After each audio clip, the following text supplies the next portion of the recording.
Vi er nu i begyndelsen af september, og det er et rigtig godt tidspunkt til at lave hyldebærsupper.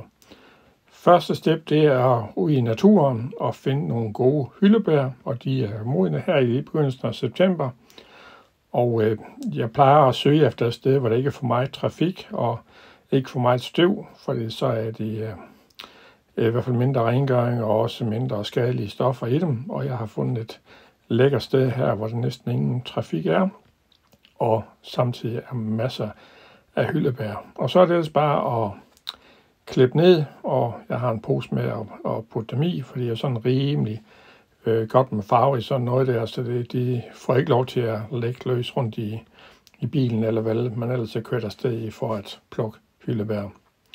Og som man kan se her, det er nogle store, dejlige, modne klasser, og det er meget rigeligt at tage af i de busker. Og konkurrencen omkring dem er ikke så store mere. Og så er jeg hjemme i håndvasken og får dem ud, for nu skal de jo skylles godt og grundigt. Og jeg finder en gryde og en stor sigte klar, som jeg skal bruge, når jeg skal til at koge mit hyldebærsuppe. Og jeg sætter sigten oven på vægten og nulstiller, så jeg har en fornemmelse af, hvor meget jeg får gjort klar.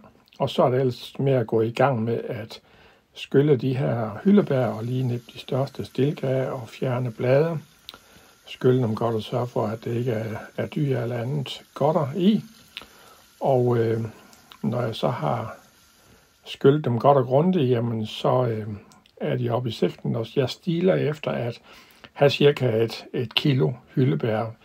Det passer med de andre mål, jeg har. Så tager jeg 2 æbler og skræller og skærer ud i små både. De er med til at give nogle flere smagsvarianter i hyldebærsuppen, og dem lægger jeg så ned oveni, så de kan koge med. Og så tager jeg cirka en kvart liter vand og putter op i den gryde, jeg har stillet klar. Og så må jeg få den over på komfuret og sigte med hyldebær ned oveni, og så fyre godt op, så det kan begynde at koge. Og jeg lader det koge sådan 10 minutter, et kvarter cirka, indtil jeg kan se, at nu er de ved at falde rigtig godt sammen, alle hyldebærene, og så er saften ved at trække ud af den. Og som vi kan se her, jamen nu er det ved at være rigtig godt gang i den, og så er det altså bare med at få sigten op og få den til at trykke godt af. Eventuelt lige presse det sidste ud lige med en stor grydeske, sådan at vi får det hele med ud. Og så tager jeg cirka 125 gram sukker til lige at forsøde det med, putter op i gryden og lige lader det koge op igen. Og så har jeg nogle skåle klar med en sigte i, og så er det altså bare med at hælde hyldebær suppen ned igennem sigten for lige at få de sidste urenheder sorteret fra.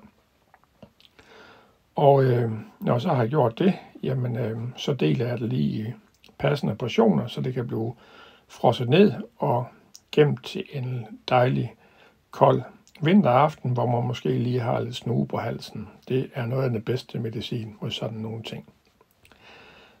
Tak fordi I så med, og have en fortsat god dag.